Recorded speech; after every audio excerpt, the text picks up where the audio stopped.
Mumtaz TV bersama menegakkan sunnah. Assalamualaikum warahmatullahi wabarakatuh. Alhamdulillah alladzi 'allama bil qalam 'allamal insana ma lam ya'lam. Segala puji bagi Allah Jalla Jalaluh yang telah mengajarkan kepada manusia dengan pena, mengajarkan kepadanya apa yang sebelumnya dia tidak mengetahui. Tidak nyaman dan tidak enak jadi orang bodoh. Jadi orang gak ngerti. Kita tuh gak mau disebut bodoh, disebut gak tahu, gak ngerti. Maka hendaklah seorang hamba benar-benar memperhatikan ilmu. Karena ilmu ini mengokohkan bangunan-bangunan yang tidak ada tiangnya. Dan kebodohan itu menghancurkan rumah yang penuh dengan tiang. Para santriwati khususnya sebentar lagi akan pulang. Kemarin sudah ujian dan dia tinggal nunggu hari meninggalkan ma'hadnya, berkumpul kembali dengan keluarganya. Tapi ketahuilah, ilmu yang sudah dipelajari itu bisa hilang. Ilmu yang sudah dihafal, yang sudah dimengerti, itu bisa pergi tatkala kita tidak melakukan yang namanya murajaah, tatkala kita tidak membaca kembali. Maka hendaklah para santriwati ketika mau pulang sudah memiliki rencana apa yang hendak dilakukan. Di rumah 24 jam kali atau 14 hari mungkin. Tidur berapa jam di rumah, coba mulai dicatat. Yang mau pulang nih, dicatat, aku akan sampai rumah hari apa. Dan harapannya mungkin nanti anak-anak, ini ustazah suruh bikin perencanaan masing-masing, kemudian diserahkan kepada gurunya. Sehingga ustazah bisa tahu, umpamanya Khaulani punya rencana apa sama liburan. Terus yang lainnya umpamanya ada Aisyah, ada Maryam, ada siapa tuh. Itu mereka suruh bikin, mau ngapain. Karena selama ini mungkin sekolahan yang membuat perencanaan buat mereka. Nggak, biar mereka buat perencanaan sendiri. Biar mereka menghargai waktu dan menghargai ilmu. Karena terus terang 2 pekan tuh kalau ilmunya nggak dimurojaah bisa hilang. Karena al-ilmu qabla al-qawli wal amal. Berilmu sebelum berucap dan beramal. Yarfa'illahu alladhina amanu minkum walladhina utul ilma darajat. Allah mengangkat derajat orang-orang yang beriman di antara kalian. Dan yang dikasih ilmu itu diangkat lebih lagi beberapa derajat di atas orang-orang yang beriman. Capek, ya capek. Lelah, penat, letih, lesu, bosan, jenuh. Nah, orang tuh ketika naik tangga itu capek. Tapi yang jadi masalah, tempat yang paling indah itu yang di atas. Bukan yang paling bawah. Makanya mau tidak mau orang harus capek dan letih. Bagaimana orang-orang yang berangkat ke puncak setiap Jumat, Sabtu. Dikasih tahu macet loh. Iya, tapi nggak apa-apa macet. Berjam-jam buka tutup jalannya nggak apa-apa. Kenapa? Karena dia mau ke atas. Dia mau senang-senang di sana. Dan mereka sadar kalau mau senang-senang di sana harus capek dulu. Maka hendaklah para santriwati mempersiapkan perencanaannya, pulang mau ngapain, sampai rumah kasih tahu kepada ibundanya, kepada ayahnya, insya Allah ini yang akan aku lakukan. Kalau ada acara mau jalan-jalan, tapi Zikir pagi petang tetap umpamanya. Murojaah ba'dal maghrib tetap, setelah itu main. Ada banyak waktu lah. Ada banyak waktu untuk bermain. Bersuka cita, bersukaria bersama keluarga. Tapi jangan sampai ilmu yang udah didapat itu dilepas. Seperti orang yang pulang ke rumahnya bawa emas, lalu sampai jembatan dia lemparkan emas itu karena buat dia aduh berat, capek. Padahal yang dia lemparkan adalah sesuatu yang sangat berharga. Ingat, para nabi tidak mewariskan emas dan perak.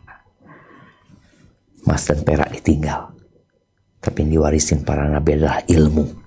Barang siapa yang mendapatkan ilmu, maka dia mendapatkan keberuntungan yang besar sekali. Taibah, ada sedikit pembahasan. Allahumma salli wa sallim ala nabiyina Muhammadin wa ala alihi wa ashabi ajma'in. Amma ba'd, kita akan melanjutkan sedikit pembahasan tentang sujud tilawah. Setelah itu kita akan melanjutkan yang berkaitan dengan adab membaca Al-Quran lagi. Agar tatkala kita membaca Al-Quran, kita dapat berkahnya, dapat hidayahnya, dan dapat syafaat. Nah, silakan dibaca.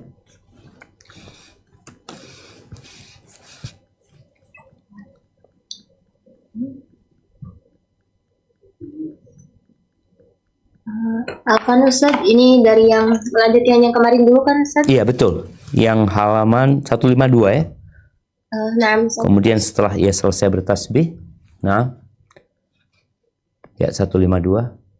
Salukah salam. Ada dua pendapat masyhur yang bersumber dari Syafi'i. Yang paling sahih menurut jumhur ulama madhab Syafi'i, lalu dilakukan salam sebagaimana perlunya melakukan takbiratul ihram dan menjadi sebagaimana sholat jenazah.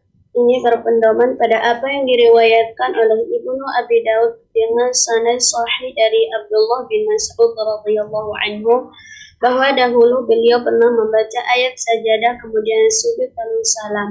Barakallahu fikum. Ya, ini masih pembahasan kalau sujud tilawah di luar sholat. Apakah dia perlu salam? Kemarin kita sudah bahas ya, bahwasanya ketika di luar sholat, dalam mazhab Syafi'i, mereka mensyaratkan seperti syarat sholat, dia bertakbir, takbiratul ihram, kemudian takbir untuk sujud, kemudian sujud baca doa, kemudian bertakbir bangkit dari sujud. Terus gimana? Apakah lanjut baca Quran atau perlu salam? Pendapat yang lebih rajih sebenarnya nggak perlu salam. Tapi kita akan bahas dalam mazhab Syafi'i, mereka juga merajihkan hal itu. Coba kita baca di sini disebutkan ada dua pendapat masyhur dalam mazhab Syafi'i. Yang pertama disebutkan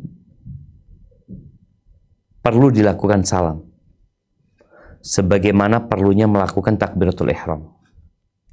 Salat itu adalah ucapan dan perbuatan yang dimulai dengan takbir ditutup dengan salam. Karena mereka menyamakan sujud tilawah ini seperti salat, maka sama. Dimulai dengan takbir, ditutup dengan salam. Dan menjadi sebagaimana sholat jenazah. Sholat jenazah yang doa isinya itu dimulai dengan takbir, ditutup dengan salam. Padahal nggak ada ruku, nggak ada sujud. Maka mereka mengkiaskan ke sana. Kemudian ternyata ada dalil yang mereka sebutkan, yang menjadi pedoman mereka ya. Ini disebutkan sebuah riwayat dari Abdullah bin Mas'ud radhiyallahu anhu. Dalam riwayat Ibn Abi Dawud ya, bukan Abu Dawud tapi putranya Abu Dawud yang menyebutkan Abdullah bin Mas'ud itu salam gitu.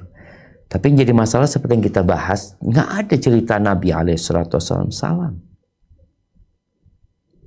Taib. Pendapat yang kedua, nah,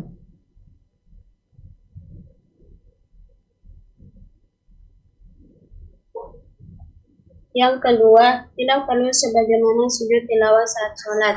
karena tidak adanya riwayat dari Nabi Shallallahu Alaihi Wasallam mengenai hal tersebut. Untuk yang meyakini pendapat pertama, apakah perlu tasyahud? Taib, ini kita lihat jemaah.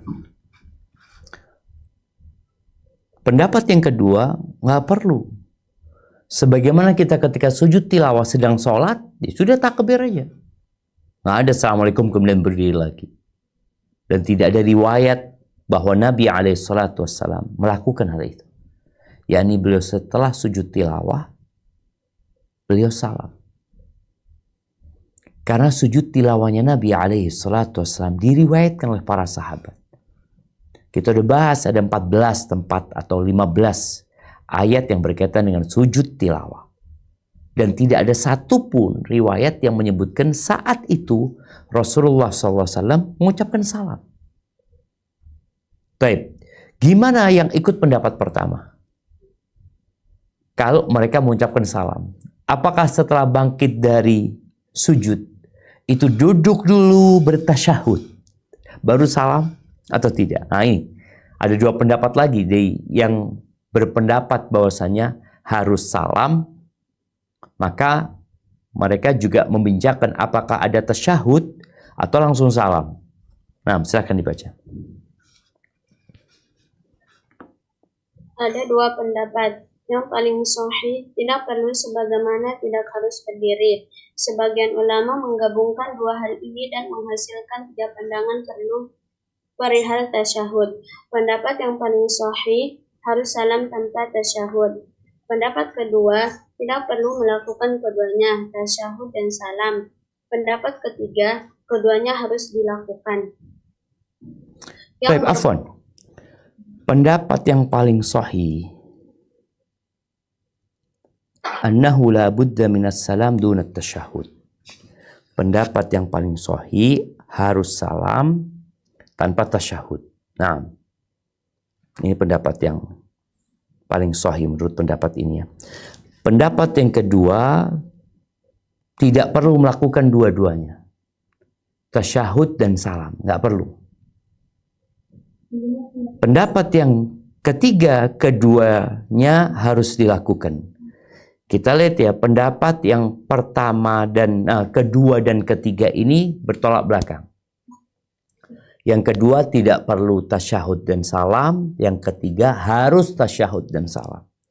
Tapi disebutkan oleh Imam Nawawi yang paling sahih yang ikut pendapat ini. Yang ikut pendapat bahwasanya adanya salam. Mereka hanya mengatakan salam tanpa tasyahud. Ingat ya, yang pertama kita bicarakan tadi ada yang mengharuskan salam. Yang kedua nggak harus salam. Dan itu pendapat yang lebih sahih. Kalau ikut pendapat yang pertama yang mengharuskan salam, apakah harus tasyahud? Yang sahih nggak harus tasyahud. Ini pendapat di dalam pendapat. Anda ingatkan kembali, apakah harus salam? Maka akan ada dua pendapat. Pendapat yang pertama harus salam. Yang kedua tidak harus salam. Yang kedua ini yang lebih sahih. Kalau orang mengikuti pendapat yang pertama, harus salam karena dikiaskan dengan sholat, apakah harus tasyahud? Maka akan ada tiga pendapat. Yang pertama, nggak harus tasyahud, tapi harus salam. Yang kedua, nggak perlu tasyahud wala salam. Yang ketiga, dua-duanya harus dilakukan. Barakallahu fikum. Taib. Dilanjutkan. Yang berpendapat harusnya salam dari kalangan salaf, Muhammad bin Sirin, Abu Abdurrahman bin Sulaimi, Abu Ahwas, Abu Qilabah, serta Ishaq bin Rahawai. Yang berpendapat tidak harus salam, Hasan al-Basri, Sa'id bin Jubair, Ibrahim an-Nakhai, Yahya bin Ibn Watsab, serta Ahmad. Nah, dilanjutkan. Yang kedua, untuk sujud tilawah saat sholat tidak perlu melakukan takbiratul ihram dan disunahkan bertakbir untuk sujud tanpa mengangkat tangan, serta bertakbir saat bangkit dari sujud. Inilah pendapat sahih yang masyhur yang dikatakan oleh jumhur. Salah seorang ulama, Abu Ali bin Abu Hurairah berkata, Tidak perlu bertakbir saat ia merunduk untuk sujud ataupun bangkit dari sujud. Barakallahu fikum. Sujud di luar ini yang tadi kita bahas itu semua penjelasan mengenai kondisi pertama, yaitu kondisi sujud di luar sholat.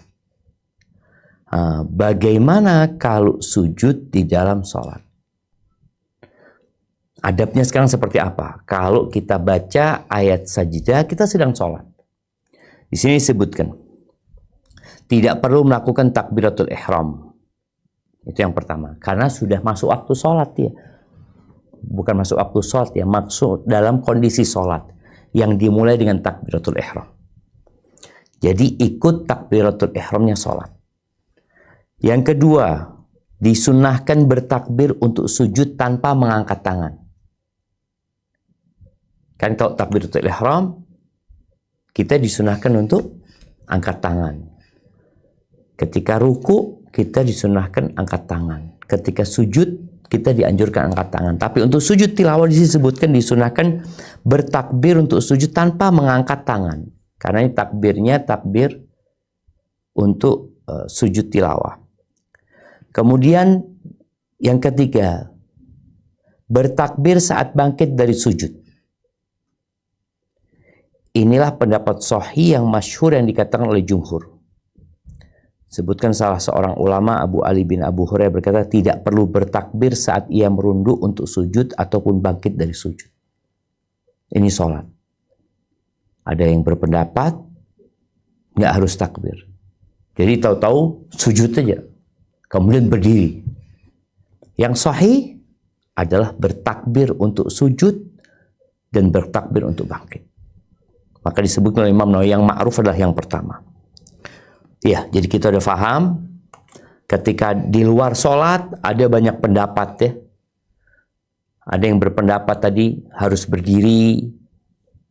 Ketika duduk dia bangkit, yang sahih enggak. Dia dalam kondisi duduk ya udah. Dia sujudnya bermula dari duduk itu. Apakah harus takbiratul ihram? Ya, pendapat dalam mazhab Syafi'i yang sahih takbiratul ihram, kemudian takbir untuk sujud, kemudian bangkit dari sujud. Nah, setelah bangkit dari sujud baru saja kita bahas apakah perlu salam atau tidak. Tapi kalau urusannya sholat, dia hanya perlu takbir sujud, kemudian bangkit dari sujudnya. Dia perlu takbir lagi. Baik, dilanjutkan mengenai adab sujud. Yang makruh pendapat pertama mengenai adab sujud, bentuk dan bacaannya sama seperti sujud di luar sholat, dengan tambahan jika posisinya sebagai imam maka hendaknya ia tidak memanjangkan bacaannya, kecuali jika ia tahu bahwa tidak ada masalah bagi makmum jika ia memanjangkan bacaannya. Barakallahu fikum ya, ini pembahasan bacaannya sama. Yang kita bahas di luar sholat dengan yang dalam sholat sama. Bacaan sujud dalam sholat, mau ditambahkan bacaan-bacaan yang lain nggak apa-apa, mau ditambah doa juga nggak apa-apa. Karena itu posisi doa mustajab. Tapi bagaimana dengan imam? Imam ini tidak sholat sendirian. Oleh karena itu imam itu adabnya. Ketika dia mau sholat, dia luruskan shafnya. Nabi SAW memandang kepada makmumnya, dilihat. Sehingga dia tahu makmumnya tua-tua apa muda. Shafnya udah lurus apa enggak. Karena di sini disebutkan nih, dia nggak boleh memanjangkan bacaannya. Kecuali dia tahu orang-orang senang.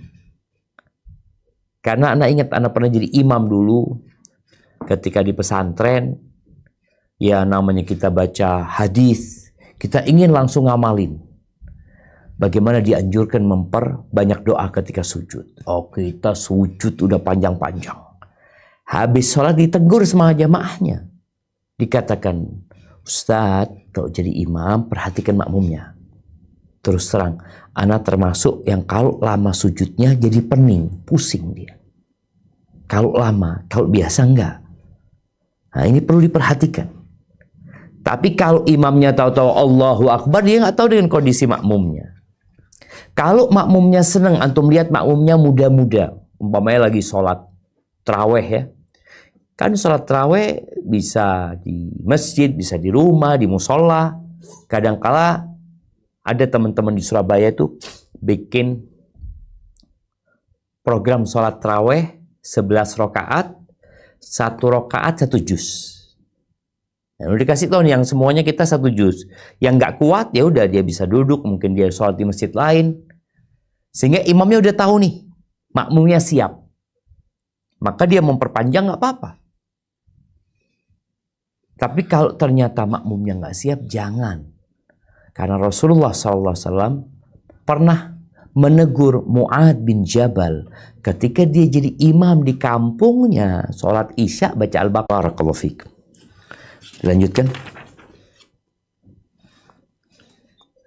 Kemudian jika ia bangkit dari sujud langsung berdiri tanpa duduk istirahat. Ini adalah permasalahan aneh yang jarang disyariatkan. Baik, di sini ada tambahan ya. Kemudian jika ia bangkit dari sujud langsung berdiri tanpa duduk istirahat.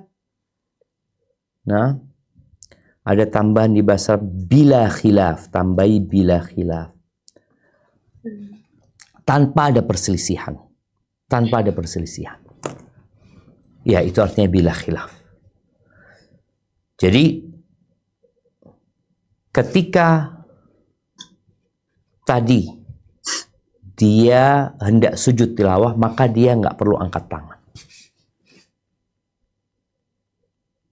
Tatkala dia mau takbiratul ihram, dia angkat tangan. Dia mau rukuk, dia angkat tangan. Sami Allah liman hamidah, dia angkat tangan. Ketika dia sujud, dia nggak angkat tangan. Ketika sujud tilawah, dia juga nggak angkat tangan. Sujud aja dia langsung. Nah, ketika bangkit dari sujud, disunnahkan sujud, disunnahkan duduk istirahat. Sebagaimana diriwayatkan dalam hadis-hadis yang sahih ya. Tapi untuk sujud tilawah nggak perlu duduk istirahat. Hendaklah dia langsung berdiri. Ini tanpa ada perselisihan. Namun subhanallah, ini disebutkan. Sekarang lanjutkan. Ini adalah permasalahan.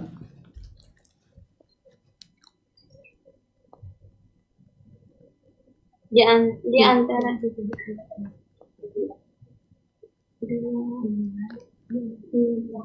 dibaca, ini adalah permasalahan aneh. Nah, ini adalah permasalahan aneh yang jarang disyariatkan. Oh, Di antara disyarahkan sebenarnya, bukan disyaratkan. Yang jarang mungkin ditulis, yang jarang dibahas, yang jarang dibahas.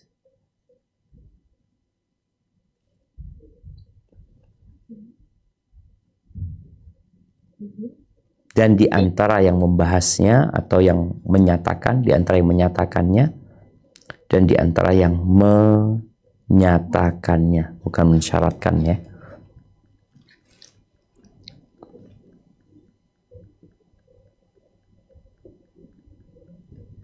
Tafadhali.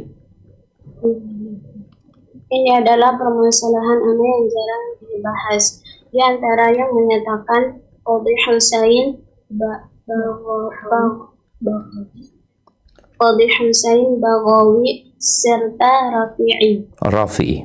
Ya, ini jamaah kita lihat ya, memang ada masalah-masalah detail yang ya kita harus baca gitu, harus mengkaji. Tapi kadangkala kita baca buku nggak ada yang menjelasin. Makanya kita tanya, kalau sujud tilawah tadi kita perlu angkat tangan nggak ketika sujud? Ternyata nggak perlu angkat tangan. Kemudian ketika bangkit dari sujud perlu duduk istirahat nggak? Karena kita biasanya duduk istirahat itu ketika selesai sujud dari rokaat pertama, rokaat ketiga, selesai kita sujud yang kedua dalam sholat kita, sebelum kita berdiri dianjurkan untuk duduk istirahat. ketika bangkit dari sujud tilawah nggak ada. Bahkan disebutkan ini dia tanpa ada perselisihan. Tapi siapa yang menjelaskan, menyatakan tentang hal itu? Sedikit yang membahas tentang hal itu. Di antara yang membahas dan menyatakannya di sini disebutkan adalah para ulama dari kalangan Syafi'i, Al-Qadhi Husain, Al-Baghawi, dan Al-Imam Rafi'i. Baik, dilanjutkan. Ini berbeda dengan sujud salat karena menurut pendapat sahih yang dipilih dari pendapat Syafi'i berdasarkan hadis-hadis sahih yang diriwayatkan oleh Bukhari dan lainnya. Disunahkannya duduk istirahat setelah sujud kedua pada rakaat pertama dalam setiap salat dan pada rakaat ketiga salat fardu 4 rakaat. Nah, jadi dalam mazhab Syafi'i itu dianjurkan duduk istirahat. Tapi untuk sujud tilawah nggak ada duduk istirahat. Barakallahu fiik. Baik, masalah yang terakhir. Kemudian jika bangkit dari sujud tilawah diharuskan untuk berdiri tegak. Dan ketika sudah tegak berdiri disunahkan membaca sesuatu. Kemudian ruku dan boleh jika telah tegak berdiri segera sujud tanpa beramal. Iya, ini sujud tilawah di dalam sholat. Ada orang-orang yang baca sujud tilawah, khususnya mungkin yang sujud tilawah berada di akhir surat. Seperti di surat An-Najm. Atau yang ada di surat Al-Alaq. Wasjud waqtarib. Dia sujud, kemudian dia bangkit. Nah, ketika dia bangkit ini, apakah dia harus baca surat lain, baca qul huwallahu ahad, atau dia boleh langsung ruku? Disebutkan di sini, disunnahkan membaca sesuatu. Jadi bangkit, bacalah 1 ayat, 2 ayat, baru kemudian ruku. Tapi kalau dia mau langsung ruku, nggak apa-apa. Jadi yang dibicarakan ini, disunnahkan baca, dibolehkan nggak baca. Berarti dia ketika sudah tegak, dia langsung Allahu Akbar ruku. Atau dia baca, Idza jaa nasrullahi wal fath wa ra'aitan nas yadkhuluna fi dinillahi afwaja fasabbih bihamdi rabbika wastaghfir innahu kana tawwaba. Baru dia Allahu Akbar ruku. Itu diperbolehkan. Tapi sunnahnya baca, tapi dibolehkan nggak baca, dia langsung ruku. Sehingga kita tahu adab ini jangan menyalahkan imam dengan mudah. Loh, imamnya kok langsung ruku ini, nggak baca apa-apa. Boleh. Walaupun Imam Nawawi lebih mensunnahkan, lebih afdal kalau dia baca sesuatu. Tapi alhamdulillah. Jamaah rahimakumullah, dengan ini kita sudah menyelesaikan bab yang berkaitan dengan sujud tilawah. Cukup panjang ya, kalau nggak salah kita 3 pertemuan mungkin membahas tentang yang berkaitan dengan sujud tilawah. Kita akan lanjutkan dengan pembahasan waktu-waktu pilihan untuk membaca Al-Quran. Kapan? Ini yang mau liburan juga harus tahu. Kapan waktu-waktu yang afdal untuk baca Al-Quran? Kalau di sekolah mungkin ya waktunya baca adalah jam pelajaran. Ya dia harus baca tuh. Setoran sama gurunya, atau dia tilawah sendiri, atau dia murojaah. Tapi selain waktu-waktu yang sudah ditetapkan di sekolah, ada waktu-waktu yang dianjurkan kita membaca Al-Quran. Baik, kita akan mulai pembahasan ini. Tafadhali. Waktu-waktu pilihan untuk qiraah. Qiraah yang paling afdal adalah saat sholat. Menurut madhab Syafi'i dan lainnya, memanjangkan berdiri saat sholat lebih afdal daripada memanjangkan sujud. Qiraah di luar sholat yang paling afdal adalah qiraah pada malam. Barakallahu fikum. Tunggu di sini. Daripada memanjangkan sujud, ditambahi dan yang lainnya. Dan yang lainnya. Ya, ini kalau bicara qiraah, yang paling afdol adalah saat sholat. Ada orang baca Quran di luar sholat. Ada orang membaca Quran ketika sholat. Mana yang lebih afdol? Ya ketika sholat kau baca. Kau dalam kondisi menghadap kiblat, kita bisa bayangin ya orang yang membaca sholat ketika membaca Quran ketika sholat. Semua adab-adab yang dia pelajari, dia lakukan. Dia pakai baju yang layak. Dia menghadap kiblat. Dia berdiri. Kemudian dia takbir. Lalu dia baca tuh. Maka di sini disebutkan itu yang lebih afdol. Jadi waktu murojaah Quran yang paling afdol buat kita nih semuanya adalah ketika sholat. Sholat duha, qobliyah, ba'diyah, atau sholat fardu sendiri. Engkau baca. Maka disebutkan di sini memanjangkan berdiri saat sholat lebih afdol daripada memanjangkan sujud dan yang lainnya. Yang lainnya maksudnya memanjangkan ruku, memanjangkan duduk. Yang lebih afdol adalah memanjangkan berdiri. Ketika sujud, mana yang lebih afdol, berdiri apa sujud? Jadi kalau dilihat hadis yang menjelaskan tentang keutamaan sujud, Masya Allah. Sujud itu adalah posisi di mana hamba paling dekat sama Allah Azza wa Jalla. Cuma ketika sujud gak boleh baca Quran. Gak boleh. Baca Quran ketika berdiri. Maka memanjangkan sujud pun diperintahkan. Tapi bukan untuk baca Quran.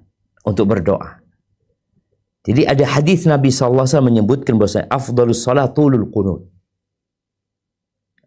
Sebaik-baiknya salat adalah yang panjang kunutnya. Nah, kunut ini apakah hanya untuk berdiri atau sujud juga? Coba kita baca firman Allah di surat Az-Zumar ayat 9. Nah,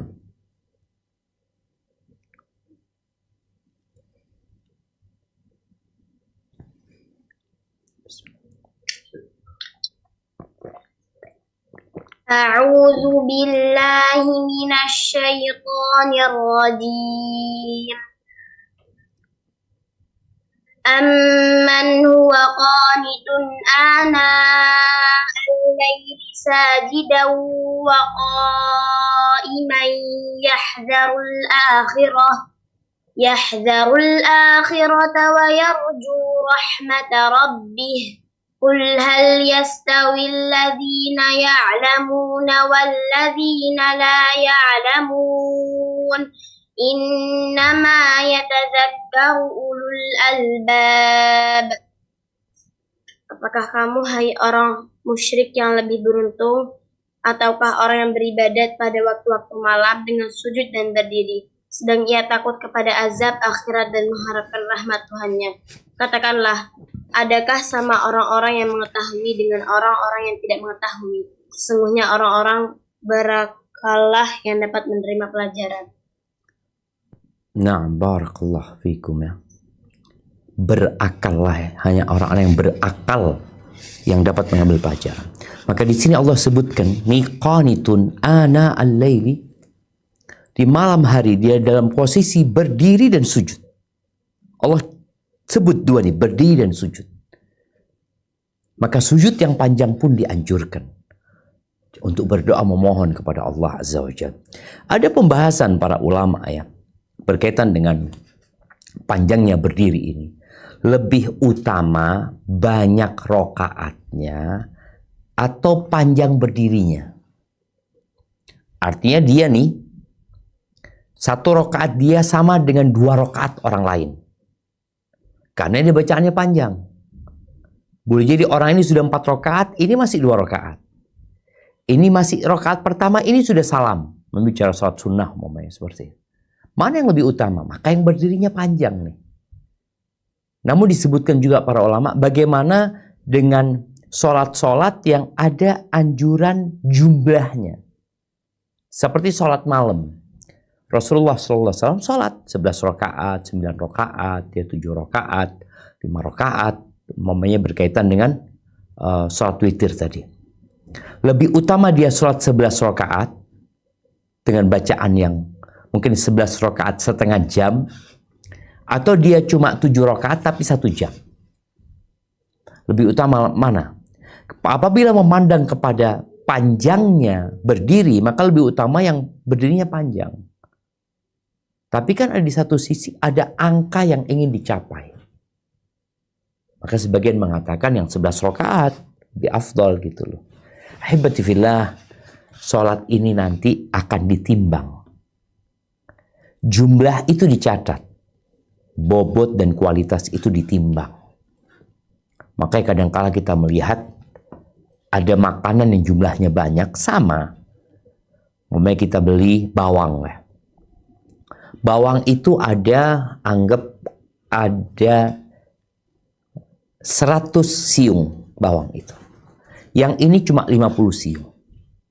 Ketika ditimbang lebih berat yang 50. Kalau jumlahnya lebih banyak yang 100. Kenapa? Ternyata yang 100 ini udah kering.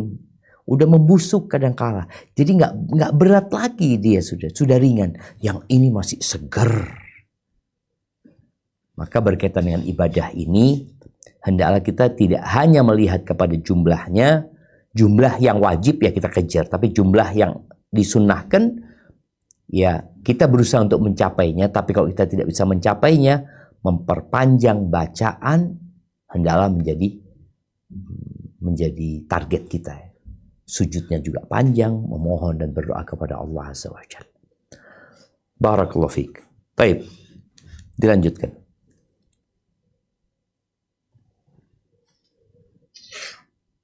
Setengah akhirnya lebih utama daripada setengah awalnya. Qiraah pada waktu antara maghrib dan isya mahbubah. Qiraah pada siang hari yang paling afdal adalah setelah sholat subuh. Dan bukan berarti qiraah di selain waktu-waktu tersebut makruh. Barakallahu fikum. Ya, ini bicara bacaan di luar sholat. Kalau ketika sholat, ya paling afdal ya ketika sholat ya. Maka murojaah yang paling afdal adalah ketika engkau sholat. Engkau gunakan yang engkau hafal, mamanya anak-anak baru hafal 2 halaman. Sudah, bismillah. Engkau ambil wudhu, engkau baca. Baca dengan suara yang terdengar. Engkau dengar sendiri, atau kalau di waktu malam hari engkau keraskan, gak apa-apa, temanmu yang dengar mungkin salah bacaanmu, dia bisa perbaiki. Itu yang paling afdol. Di luar sholat disebutkan di sini. Yang paling afdol adalah qiraah pada malam hari. Oleh karena itu Quran ketika datang pada hari kiamat memberikan syafaat, salah satu yang diucapkan oleh Quran itu, aku ashartu layali. Aku yang membuat dia begadang di malam hari. Ngapain baca aku? Baca Quran dia itu. Ini lebih utama. Lebih menghadirkan kekhusyuan. Lebih jauh dari riya. Karena boleh jadi orang-orang udah pada tidur, pada nggak ada yang tahu ya. Maka dibahas lagi. Di malam hari ini ternyata waktu malam hari yang 12 jam itu nggak sama levelnya. Setengah akhirnya lebih utama dari setengah awalnya. Nih kalau bicara malam dibagi 2, ada orang baca habis isya, ada orang baca jam 2 malam. Bayangin ketika teman-temannya tidur, ketika nggak ada yang melihat dia bangun baca Quran. Kalau dia kumpulkan 2, sholat dan baca Quran, dia menggabungkan 2 kemuliaan. Kemuliaan yang pertama adalah kemuliaan sholat dan kemuliaan waktunya. Dia dapat 2 tuh. Tapi kadang-kala ada perempuan-perempuan yang sedang nggak sholat Ustaz, sedang datang bulan. Ya bismillah, kau niatkan. Jam 1 malam aku mau bangun. Aku memang nggak sholat, tapi aku mau baca Quran. Ini waktu yang mulia. Sebagaimana Nabi SAW menyebutkan, yang pernah kita bahas, beliau mengetahui tempat singgahnya, tempat tinggalnya kaum Asy'ariyin, dari sahabat Nabi, kaumnya Abu Musa al-Asy'ari. Dari mana? Dari suara bacaan Quran mereka di malam hari. Walaupun siang harinya Nabi nggak tahu mereka di bagian mana gitu loh. Mereka singgahnya di mana nggak tahu Nabi SAW. Tapi malam hari, oh ini kampungnya Asy'ari. Dari bacaan Quran mereka. Karena yang paling afdol ini tadi setengah malam yang kedua. Taib. Kemudian disebutkan di sini qiraah pada waktu maghrib dan isya mahbub. Ya, mahbub itu artinya lawannya makruh ya. Mahbub itu dicintai. Antara maghrib dan isya. Kayak biasanya dulu kita ya di kampung itu biasanya maghrib dan isya itu nggak boleh kemana-mana sama orang tua. Duduk ngaji. Dan dulu juga ngaji itu bukan habis asar. Habis asar itu main. Jadi kita main, habis asar, mau maghrib, mau dimarahin tuh, suruh pulang, mandi, ambil wudhu, sholat. Biasanya sholat dilanggar kita di musola, saya itu ngaji. Karena memang ternyata disebutkan di sini, antara maghrib dan isya itu waktu yang mahbub, yang disukai. Taib. Kemudian qiraah pada siang hari. Yang paling afdol adalah setelah sholat subuh. Jadi ba'da subuh itu bukan tidur. Maka di sini para santriwati tadi persiapkan tuh mau pulang, kapan aku mau ngaji? Habis subuh. Habis subuh kan masih fresh ya. Makanya seharusnya orang bangun tidur itu seger. Kadang-kala Anda melihat ya waktu ke sebuah pesantren atau di kampus kita habis subuh itu kita ngelihat kanan kiri miring-miring semua ya. Ada miring, ada yang Masya Allah khusyuk ya. Anak pikir dia sedang berzikir, ternyata sedang tidur. Seharusnya ba'da subuh itu seger. Kenapa sekarang banyak orang-orang yang subuh itu kok nggak semangat ya? Kok malah lemes, capek, bawaannya mau tidur? Ada masalah di malam harinya. Boleh jadi dia begadang. Tidurnya nggak cepat. Padahal Rasul SAW itu membenci tidur sebelum isya dan ngobrol setelah isya. Sekarang ba'da isya orang ngobrol dengan handphonenya, ya. Dia nonton. Akhirnya kalau sudah pegang handphone, nih nanti ketika liburan pegang handphone, udah nggak bisa tidur. Kenapa nggak bisa tidur? Karena tontonannya terlalu banyak. Mau dihabisin nggak mungkin. Tontonan ini, kau pegang YouTube ya. YouTube itu pinter kan. Ketika memberikan sebuah tontonan, tayangan, nanti ada yang mirip dengan itu. Ada yang mirip dengan itu. Mirip dengan itu. Yang akhirnya membuat dia nggak mau tidur. Nggak ngantuk gitu. Tapi coba taruh handphonenya baca Quran, langsung ngantuk. Langsung bawaannya mau tidur. Kenapa? Setan nggak mau antum baca Quran. Maka sebutkan di sini, yang paling afdol siang hari itu ba'da subuh. Dan kalau kita lihat ya Allah seringkali menyebutkan masa zikir itu bukrotan wa asila. Bukroh itu waktu subuh, asila waktu petang. Dan tadi disebutkan ba'dal maghrib ke isya itu waktu yang mulia kalau malam hari, kalau siang hari adalah ba'da subuh. Lalu disebutkan di sini bukan berarti qiraah di selain waktu itu makruh, enggak. Boleh, tapi kalau bicara afdol, ya orang itu kan kepingin beramal sedikit dapat banyak. Sama, kalau bicara sama lah Ustaz. Kalau bicara 1 juz, anak bacanya mamanya 30 menit 1 juz. Sama aja. Kan asan anak cari waktu yang mulia. Sama-sama 1 juz dapatnya, tapi waktunya lebih mulia. Namun ternyata waktu yang mulia itu kadangkala perlu perjuangan. Khususnya di tengah malam yang kedua. Capek jemaah. Enaknya tidur ya Allah. Mudah-mudahan kita dikasih hidayah sama Allah supaya bisa benar-benar membaca Al-Quran di waktu yang lebih utama. Sehingga ya amalan kita mungkin secara kuantitas sama.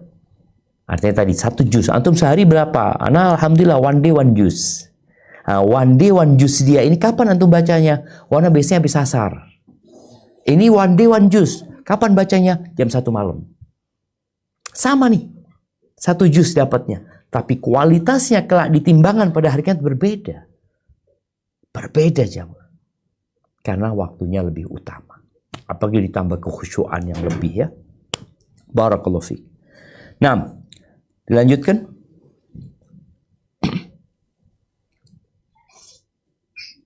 Mengenai apa yang diriwayatkan oleh Ibnu Abi Daud dari Mu'in bin Rifa'ah dari guru-gurunya bahwa mereka tidak menyukai qiraah setelah sholat asar. Mereka katakan karena itu adalah waktu belajar orang-orang Yahudi. Alasan ini tidak bisa diterima dan tidak memiliki dasar. Barakallahu fikum. Nah jamaah, kita tahu bangsa Yahudi asalnya adalah kaumnya Nabi Musa alaihissalam ya, yang mereka mendapatkan Taurat. Yang Taurat itu juga dibaca sebagaimana Al-Quran kita baca. Di sini ada riwayat dari Ibn Abi Daud, dari Mu'an bin Rifa'ah, dari guru-gurunya, mereka nggak menyukai bacaan ba'dal asar. Makruh kata dia. Kenapa? Karena Yahudi pada waktu itu mereka ngaji kitab mereka.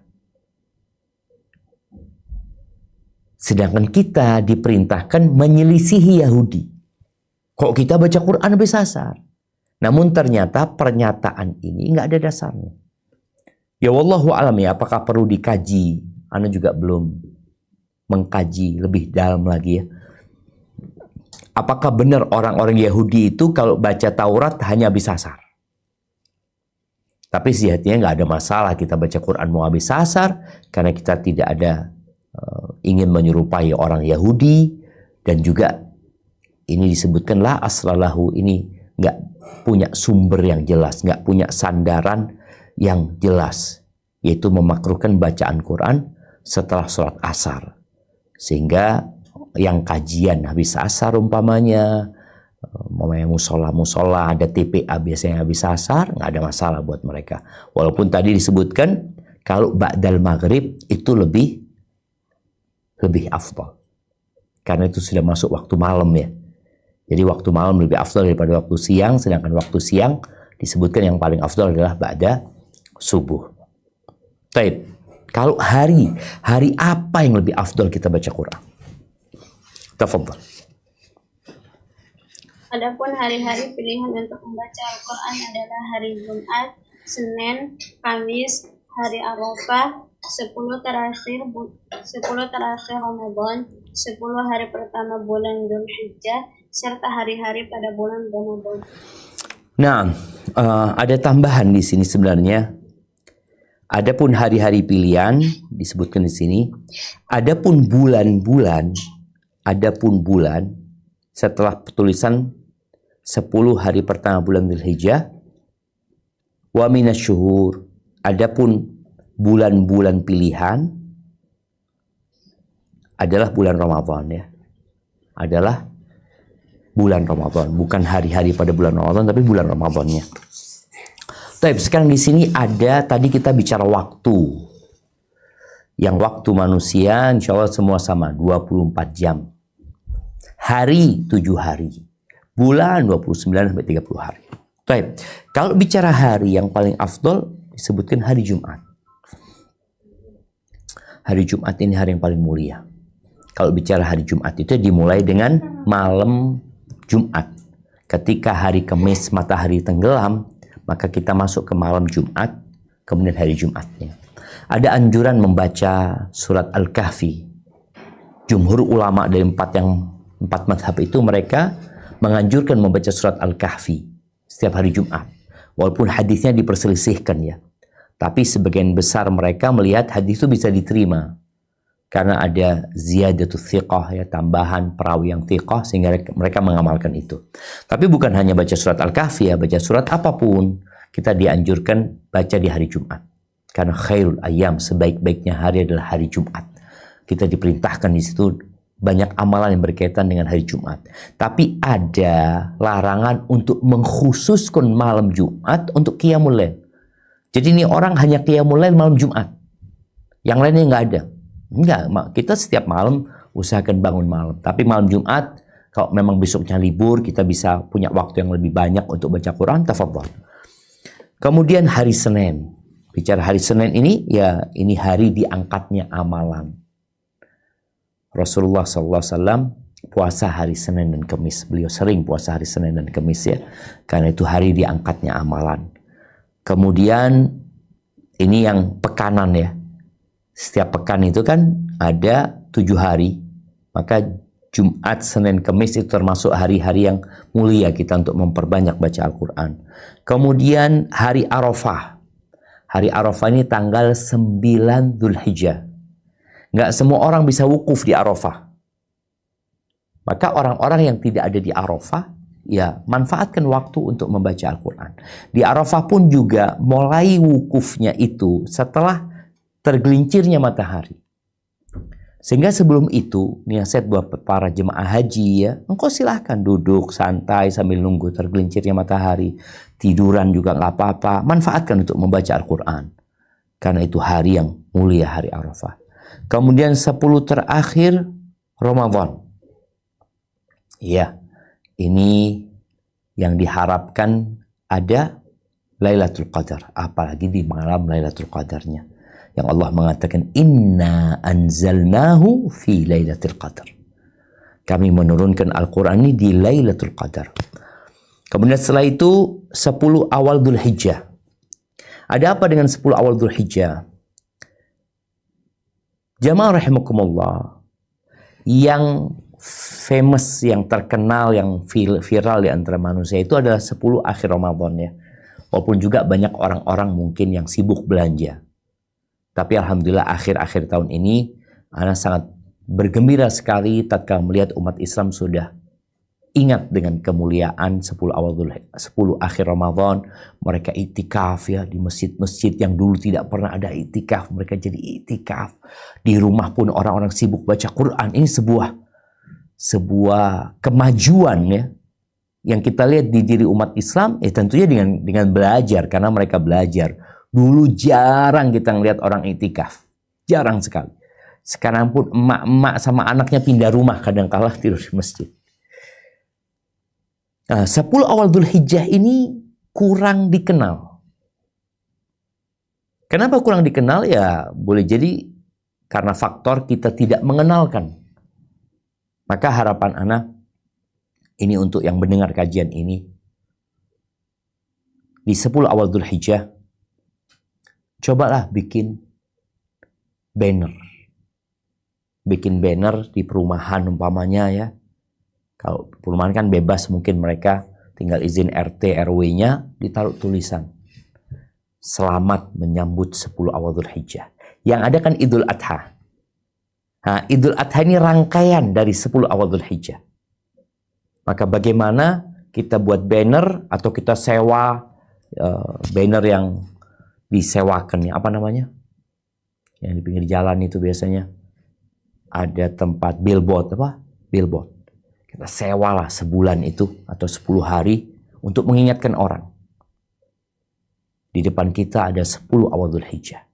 Yang kata Rasul sallallahu alaihi wasallam, "Ma min ayyamin al-amalu salihu fi khairun wa ahabbu ila Allah min hadhil ayyam." Tidak ada hari-hari yang beramal soleh di dalamnya lebih baik dan lebih dicintai Allah daripada beramal soleh di 10 awal Dzulhijjah ini. Bayangkan, 1 tahun itu 354 hari. Nah, kalau Hijriyah ya. Di antara 354 hari itu yang paling afdol adalah 10 awal Dzulhijjah. Yang para sahabat sampai bertanya kepada Nabi SAW. Dari herannya mereka dengan 10 awal Dzulhijjah ini. Mereka mengatakan, walal jihad fi sabilillah. Walal jihadu fi sabilillah. Jihad di jalan Allah pun tidak sebanding dengan beramal di 10 awal Dzulhijjah ini.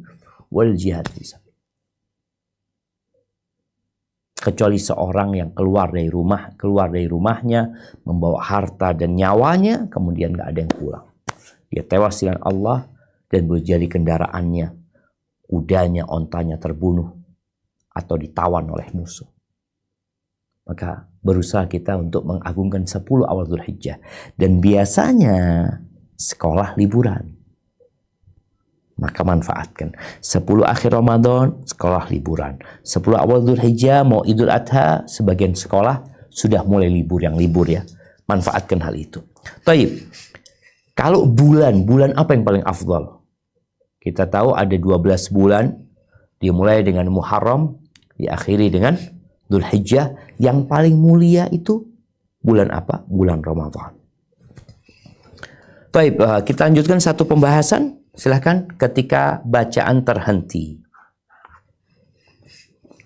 Ketika bacaan terhenti, jika seorang qari bingung sehingga tidak tahu ayat selanjutnya, hendaklah ia bertanya pada orang lain.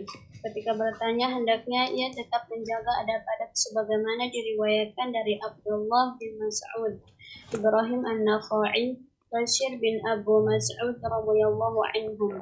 Mereka berkata, jika salah seorang dari kalian bertanya kepada saudaranya tentang sebuah ayat, maka hendaknya ia membaca ayat sebelumnya lalu diam.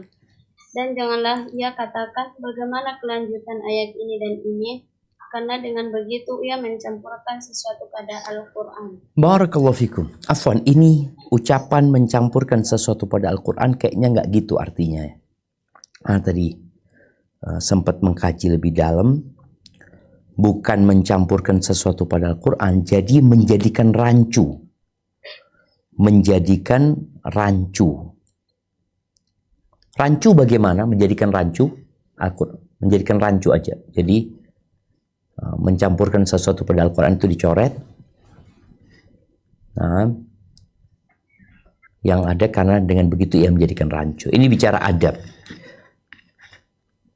Jadi ketika kita lupa sebuah ayat, antum mau tanya, ya udah bacakan aja ayatnya. Bacakan ayatnya lalu antum diam.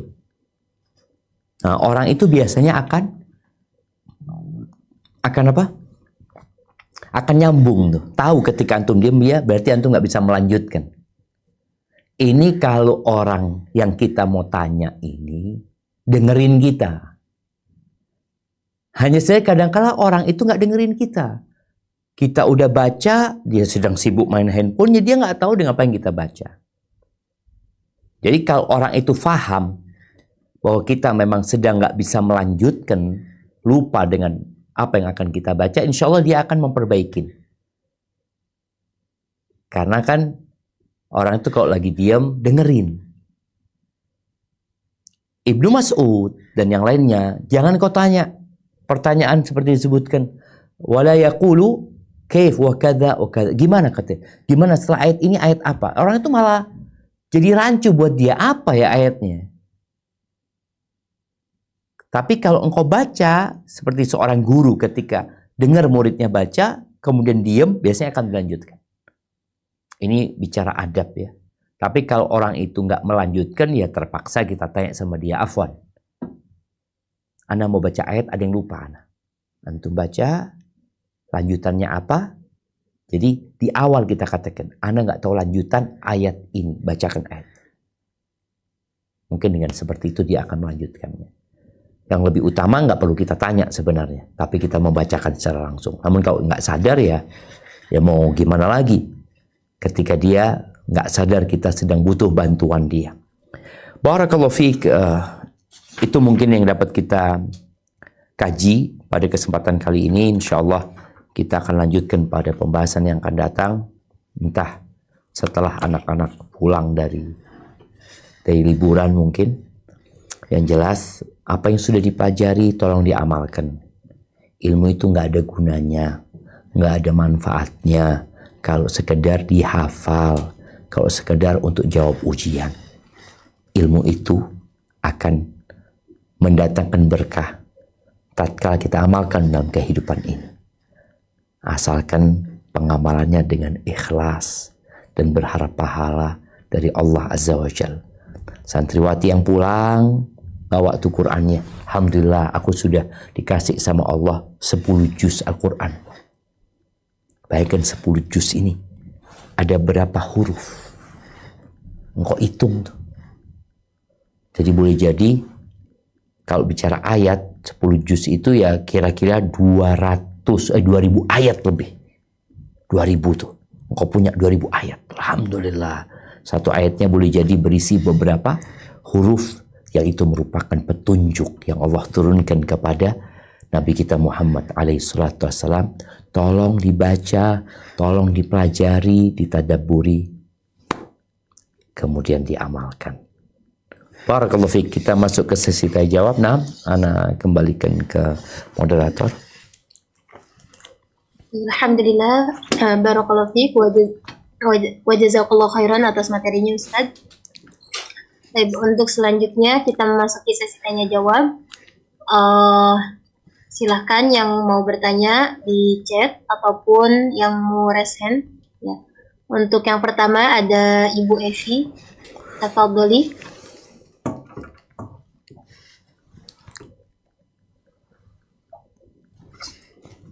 Bismillah, Assalamualaikum warahmatullahi wabarakatuh, Ustaz. Waalaikumsalam warahmatullahi wabarakatuh. Naam, tafadhali. Barakallahu fiik. Barakallahu fiik. Mau bertanya Ustaz, kalau misalnya sholat taraweh itu biasa dilaksanakan yang 11 rakaat. Nah, kalau misalnya sholat taraweh, saya mencoba untuk murojaah. Nah, kalau misalnya yang saya pernah dengar Ustadz, kalau hafalannya belum benar-benar terikat sekali, kita merojanya di sholat sunnah. Tapi kalau memang sudah yakin, baru di sholat fardu. Nah, yang ingin saya tanyakan, kalau misalnya sholat sunnah taraweh, udah dua rakaat, sudah yakin dengan hafalan, ternyata pas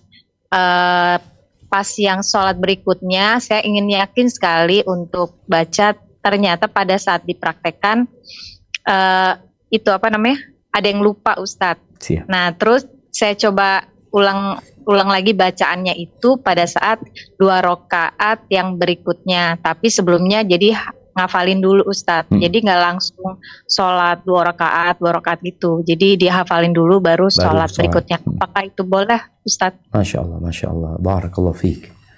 Subhanallah jamaah. Ya, ini suatu praktek dari ilmu sebenarnya.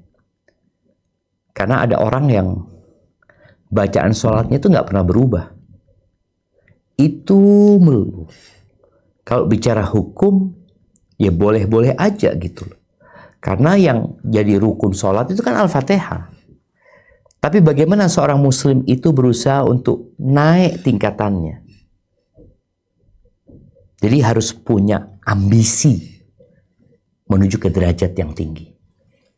Dan membaca ayat-ayat baru yang kita hafal, itu akan membantu kita untuk konsentrasi. Karena kalau kita nggak konsentrasi, nggak nyambung nanti. Atau bisa bercampur sebagian ayat dengan ayat lainnya. Kalau tadi yang udah dipraktekkan itu adalah setiap kali mau sholat, kita baca dulu. Udah hafal, baru kita sholat. Nggak apa-apa, akan dapat 2 pahala nih. Pahala membaca di luar sholat dan pahala membaca ketika sedang sholat. Dan boleh jadi prakteknya juga letakkan Al-Quran di hadapanmu. Ketika sholat sunnah, tadi kan udah disampaikan, ketika sholat wajib ya sudah yang hafal pasti. Ketika sholat sunnah kita boleh baca lewat mushaf. Letakkan mushaf di depanmu, tapi kau nggak ngelihat ke sana, ngelihatnya ke tempat sujud. Namun tatkala memang lupa, maka kau baru lihat Quranmu. Ini solusi. Tapi kalau dia tadi sebelum sholat sudah murojaah, kemudian dia baca lagi supaya dapat fadilah membaca Quran ketika sholat, maka insya Allah engkau akan mendapatkan itu. Ahibati fillah, tidak semua orang bacaannya lancar. Hafalannya juga mutqin atau mutqan, hafalan dia. Namun jangan menghalangi untuk tidak membaca Al-Quran dengan yang sudah dihafal. Kalau engkau hafal 3 juz ketika sholat, bacalah umpamanya, ya aku pekan ini baca juz amma. Mulai sudah dari amma yatasaalun, kemudian an-nazi'at, kemudian abasa, kemudian takwir ya, kemudian al-infitar, kemudian mutaffifin. Mulai dia seperti itu membacanya. Wah, pekan ini, pokoknya pekan ini aku habiskan dalam sholat umpamanya, bukan dalam sholat sunnah, dalam sholat fardunya, khususnya buat emak-emak. Nanti umpamanya pekan depan aku akan baca 1 juz. Umpamanya seperti itu. Jadi ketika nggak hafal dia merojak lagi. Ketika dia sholat kemudian dia, ya Allah ternyata aku lupa. Soalnya kalau di luar sholat kadang-kala kita lupa, kita buka Quran lanjut lagi. Tapi ketika sholat kita tahu kalau kita nggak ingat dengan apa yang kita baca.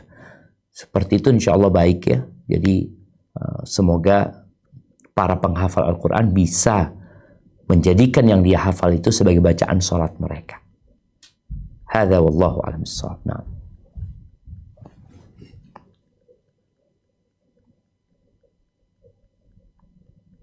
Jazakallah khairan Ustaz. Untuk selanjutnya pertanyaan dari salah satu santriwati RQ Ustaz. Tafadhalina. Assalamualaikum Ustaz. Waalaikumsalam warahmatullahi wabarakatuh. Ana mau nanya Ustaz. Jadi kan katanya kalau sholat tuh kalau sujud kan nggak boleh baca Quran, lebih katanya disuruh berdoa kan Ustaz. Kalau nggak bisa doa pakai bahasa Arab, boleh nggak Ustaz doa pakai bahasa Indonesia? Nah, iya, ini banyak ditanyakan ya. Banyak ditanyakan karena orang itu setelah tahu keutamaan berdoa ketika sujud, maka dia ingin berdoa. Hanya saja sebagian orang nggak bisa bahasa Arab. Itu yang pertama. Hafalan doa dia sedikit. Apa yang harus dia lakukan? Yang harus dia lakukan yang pertama, sebelum dia berdoa dengan selain bahasa Arab, yang pertama usahakan dia menghafal doa-doa Nabi alaihi salatu wassalam. Kenapa? Karena bicara doa ketika sholat, ketika sujud, umpama itu sebelum salam, itu memang sebagian ulama membolehkan untuk membaca doa dengan selain bahasa Arab, dengan selain diajarkan Nabi SAW, untuk orang yang memang nggak bisa. Sama sekali nggak bisa, ngafal juga nggak bisa dia. Tapi ketika seperti anak-anak yang sedang belajar di pesantren, kayaknya dia mampu. Dia bisa menghafal doa Al-Quran aja dia hafal. Apalagi cuma doa-doa yang ya nggak sampai 1 halaman, mungkin doa yang tidak dia baca ketika sholat. Maka nasihat ana, hendaklah membaca doa-doa yang diajarkan Nabi SAW. Kalau mau baca doa yang selain diajarkan Nabi di luar bahasa Arab, bacalah di luar sholat. Itu akan lebih utama. Keluar dari perselisihan yang terjadi di antara para ulama. Sekali lagi, memang ada ulama yang membolehkan bagi yang tidak bisa berdoa dengan bahasa Arab. Kenapa kok doa-doa Nabi SAW atau doa-doa yang disebutkan dalam Al-Quran ya? Insya Allah para santriwati ini yang hafal, banyak hafal doa dalam Al-Quran. Tapi tidak niat baca Quran. Karena nggak boleh baca Quran. Seperti Rabbana atina fid dunya hasanah wa fil akhirati hasanah wa qina adzabannar. Ini doa ada dalam Al-Quran. Jadi ketika sujud baca doa itu. Tapi tidak niat baca Quran. Kenapa? Apa bedanya sekarang baca doa dari ayat Al-Quran dan membaca ayat Al-Quran? Kalau membaca ayat Al-Quran, dia itu berharap pahala dengan setiap hurufnya. Setiap huruf kan kalau baca Quran dapat pahala. Tapi kalau nggak niat baca Quran, ya nggak dapat pahala. Nah, ketika kita sujud, kita tidak niat baca Quran. Kita niat berdoa.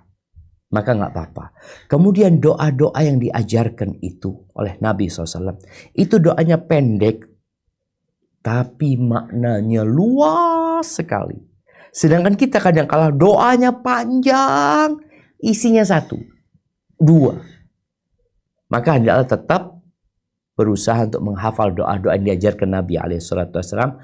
Bukan dihafalkan aja, dihafalkan doanya, kemudian dihafalkan artinya. Sehingga kita tahu apa yang sedang kita pinta. Karena Allah Azza wa Jalla tidak mengabulkan doa yang bersumber dari hati yang lalai. Barakallahu fiik. Nah. Jazakallah khairan Ustaz. Selanjutnya pertanyaan di chatroom Zoom. Assalamualaikum warahmatullahi wabarakatuh Ustaz. Waalaikumsalam warahmatullahi wabarakatuh. Lebih afdol waktu subuh dan tengah malam, artinya di saat kita dalam keadaan segar dari bangun tidur. Saya sering melakukan membaca di setelah subuh, asar, maghrib, dan isya.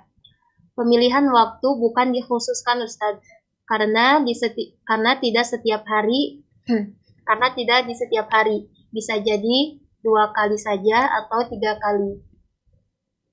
Dan subuh hampir selalu baca, kecuali asyik di kajian Ustadz Ba'da Subuh di YouTube.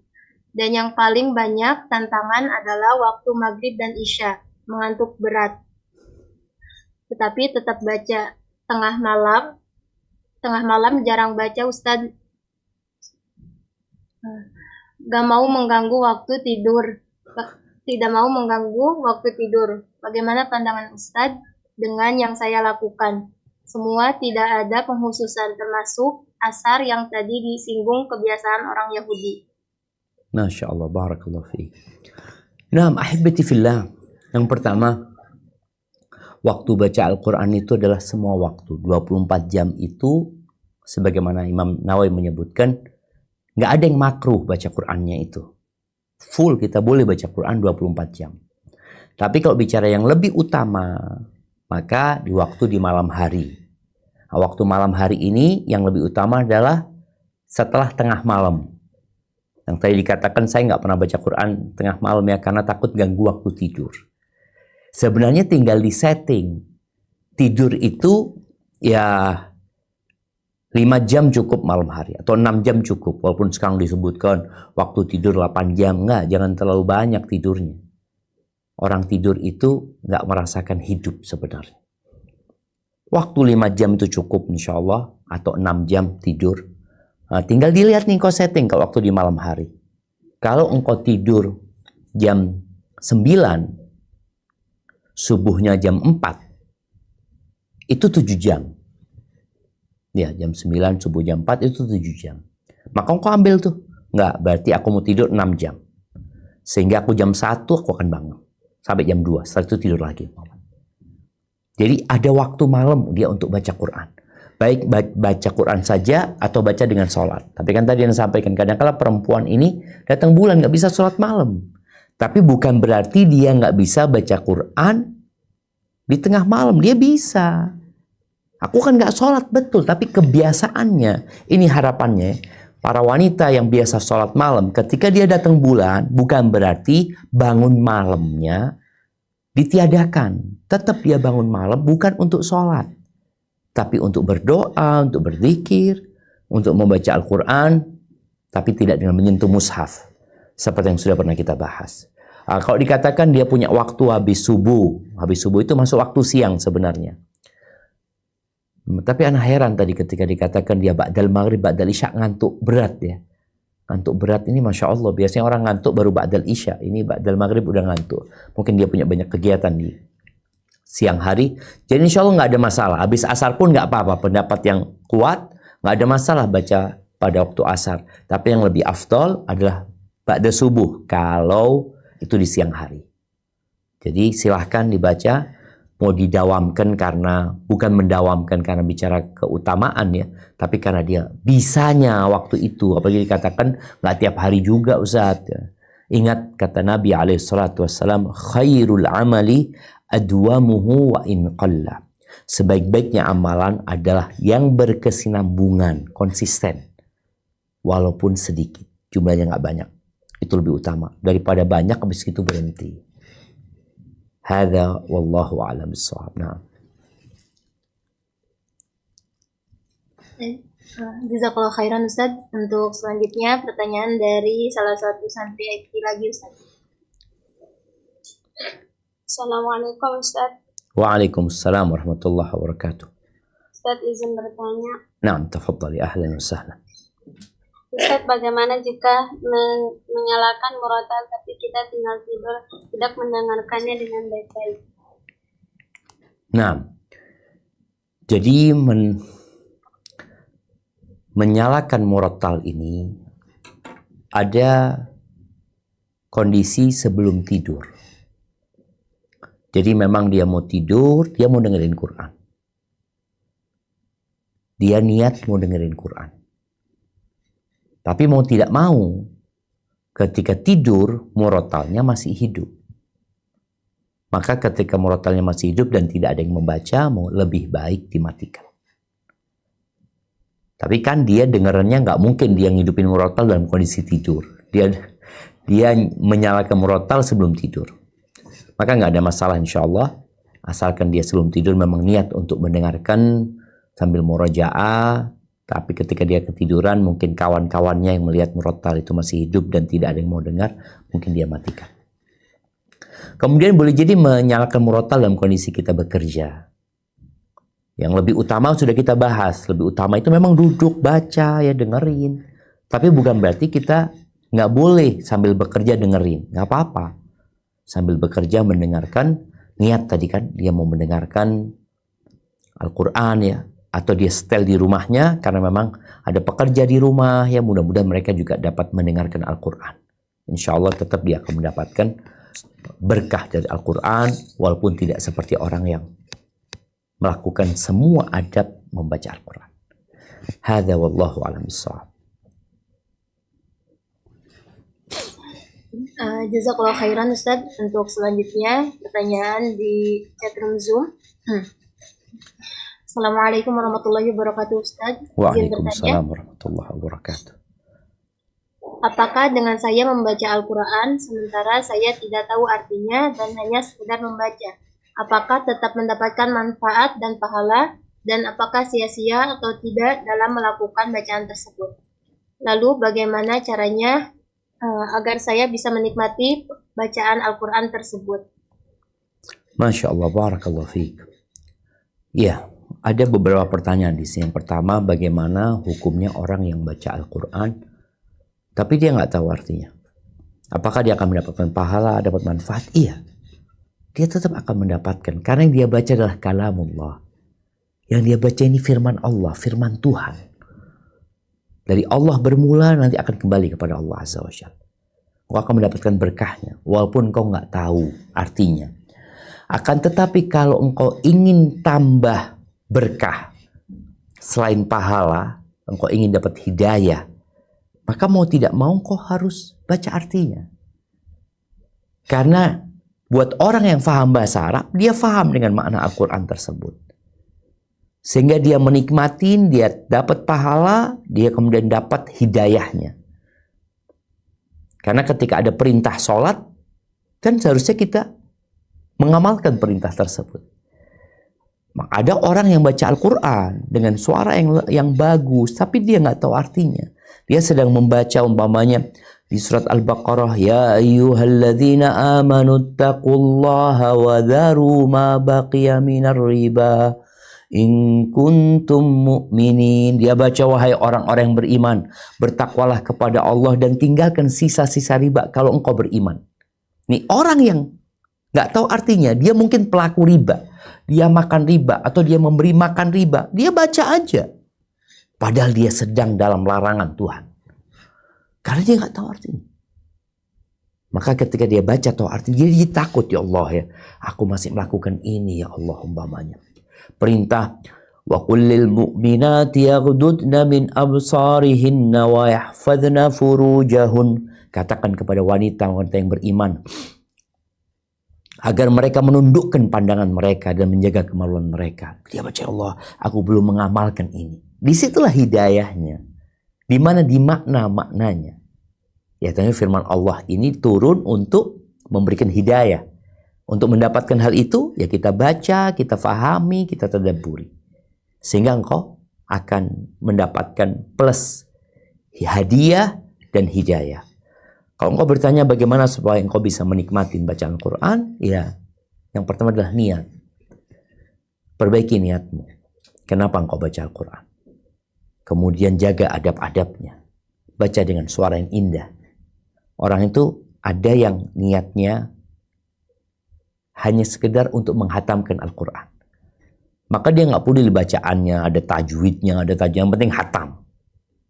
Maka mulai saat ini jangan. Target hatam ada, tapi hatam dengan hidayah yang diharapkan dari Allah Azza wa Jalla. Kemudian bacalah dengan suara yang bagus, Lalu tadi adab-adab bacanya di malam hari, ketika sepi, itu lebih utama lagi. Makanya kita ketika bicara adab ini, tujuan utamanya adalah bagaimana kita memberikan nasihat kepada Al-Quran yang Allah turunkan ini. Untuk kebaikan kita tentunya, yaitu dengan adab-adab itu diamalkan. Hadza wallahu a'lam bissawab. Jazakallahu khairan Ustaz. Selanjutnya, Assalamualaikum warahmatullahi wabarakatuh Ustaz. Waalaikumsalam warahmatullahi wabarakatuh. Nah, Izin bertanya Ustaz, jika membaca surat Al-Mulk lebih afdol di malam hari pada waktu maghrib atau isya atau di waktu yang lain Ustaz, semisal zuhur atau asar. Dan satu lagi pertanyaan, kalau kita berdoa di dalam sholat setelah tasyahud akhir, itu telunjuknya tetap dalam keadaan masih diangkat atau diturunkan saja Ustaz?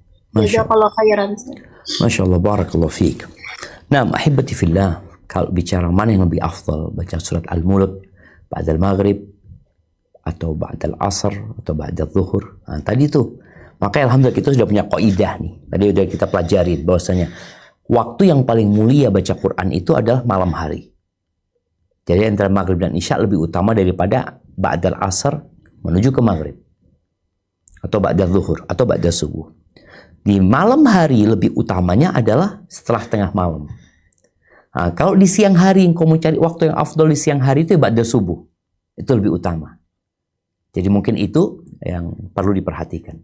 Baik, adapun berkaitan dengan doa ketika tasyahud akhir, apakah dalam posisi jari telunjuk masih ngangkat? Insya Allah iya, yang lebih utama karena jari telunjuk juga digunakan untuk berdoa, memohon kepada Allah Azza wa Jalla. Di luar sholat, pada hari Jumat, Rasulullah SAW kalau berdoa itu dengan jari telunjuk, tidak dengan angkat tangan. Nah, ketika sholat kita memang nggak angkat tangan, maka dengan jari telunjuk itulah kita memohon kepada Allah Azza wa Jalla. Selesai berdoa baru diletakkan jari telunjuknya. Barakallahu fiik, sepertinya itu menjadi pertanyaan terakhir ya. Kita akan masuk ke kuis. Baik, apakah sudah bisa dibacakan yang pertama dari kuis? Belum. Baik. Jazakallahu khairan Ustaz atas jawaban dari pertanyaan-pertanyaan. Kemudian selanjutnya kita memasuki sesi kuis. Untuk sesi kuis, untuk santriwati RQ terlebih dahulu atau untuk santri RQ dulu. Baik. Nah. Tafadhol Ustaz. Baik. Bismillah. Untuk bentar ya.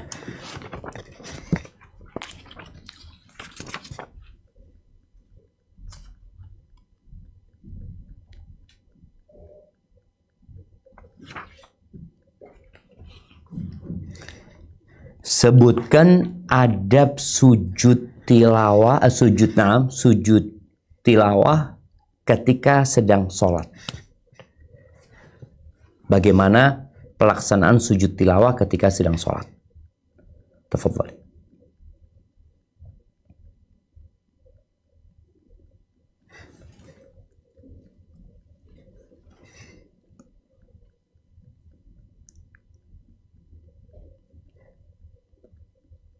Naam, tafadhali. Praktek nih. Ya, tafadhali. Yang pertama Ustaz, tidak perlu melakukan takbiratul ihram. Yang kedua, disunahkan bertakbir untuk sujud tanpa mengangkat kedua tangan. Yang ketiga, bertakbir saat bangkit dari sujud. Nah, yang ketiga, satu lagi. Tidak perlu bertakbir saat ia merunduk untuk sujud ataupun bangkit dari sujud. Tunggu. Lu kan takbir tadi udah. Yang pertama takbir untuk sujud tanpa angkat tangan. Kemudian takbir untuk bangkit. Ya, ada satu lagi. Sebelum berdiri itu apa ya? Ada adab yang perlu diingatkan di situ.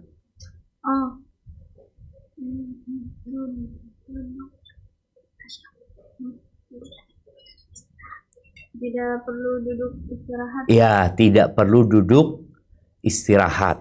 Taib, setelah berdiri, apa yang dia lakukan? Langsung ruku atau gimana? yang dianjurkan membaca surat, tapi dibolehkan untuk Langsung ruku ya. Baik, barakallahu fiik. Jadi itu. Jadi udah tahu adabnya ketika dalam sholat seperti yang tadi udah kita bahas. Baik, pertanyaan yang kedua untuk Santi NKRQ lagi. Yang ketiga baru untuk yang di luar. Baik, yang kedua. Sebutkan waktu, hari dan bulan yang utama baca Quran.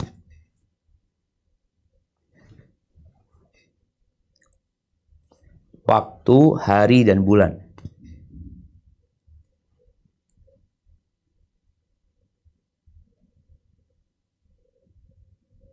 Nah, Apa Ustaz, karena banyak mengangkat tangan, mungkin sweet dulu Ustaz. siap.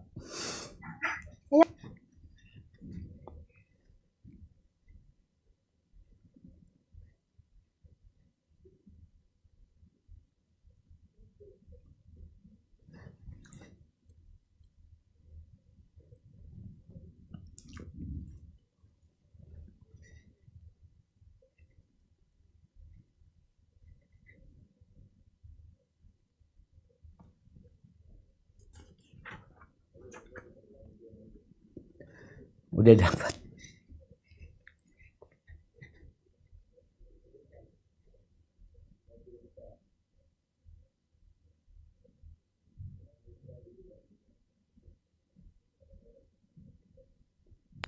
Ustaz, udah ada Ustaz.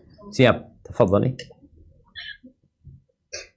ada hari Jumat, Senin, Kamis. Itu hari. Kalau waktunya sekarang. Waktu dulu. Pokoknya malam waktu malam Ustaz. Malam hari lebih utama waktu siang. Malam hari 6 Taib, yang malam hari paling utama kapan? Jumat. Loh, bukan. Yang malam hari. Waktu malam. Malamnya. Malam, Ustaz. Yang setelah tengah malam. Ya. Nah. Taib, waktu siang hari yang paling utama kapan? Itu siang hari subuh. Ba'da subuh. Yang paling utama ba'da subuh. Oke, itu untuk harian. Taib, untuk yang 24 jamnya. Taib, yang harian, hari apa yang paling utama dalam sepekan? Jumat, Senin, Kamis, hari Arafah, sama 10 hari terakhir Ramadan. Ada lagi 10 awal? 10 awal bulan Dzulhijjah, Taib, kalau bulan yang paling utama? bulan Ramadan. Bulan Ramadan. Ahsanti. Barakallahu fiik. Taib, pertanyaan untuk jamaah. Pertanyaan untuk jamaah.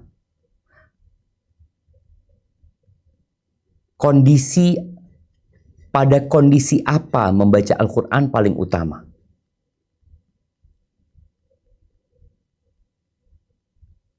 Nah, pada kondisi atau posisi seperti apa bacaan Al-Quran lebih utama? Yang pertama tadi ada Bu Nunung. Tafadhali. Assalamualaikum Ustaz. Waalaikumsalam warahmatullahi wabarakatuh. Barakallahu fiik. Tafadhali. Kondisi terbaik yang baca Quran itu saat sholat ya Ustaz? Saat sholat pada posisi Berdiri. berdiri. Ahsanti. Barakallahu fiik ya. Maka dianjurkan ketika sholat itu bacaannya yang panjang-panjang itu. Lebih utama bacaannya panjang daripada banyak rakaatnya tapi bacaannya pendek-pendek. Walaupun mengejar target jumlah itu juga dianjurkan. Ketika memang kita dianjurkan sholat qobliyah zuhur 4. Ya sudah, bagaimana target 4 dapat tapi bacaannya juga panjang. Tapi kalau nggak bisa, mana yang dikorbankan? Ya karena targetnya harus 4, ya mungkin bacaannya dipendekin tapi 4 tetap dia dapat. Walaupun yang lebih utama, ingat, ketika berdiri perpanjanglah bacaan Qurannya. Baik, jazakillah khairan. Itu mungkin dapat kita kaji. Kurang lebihnya mohon maaf. Anda kembalikan ke moderator. Jazakillah khairan.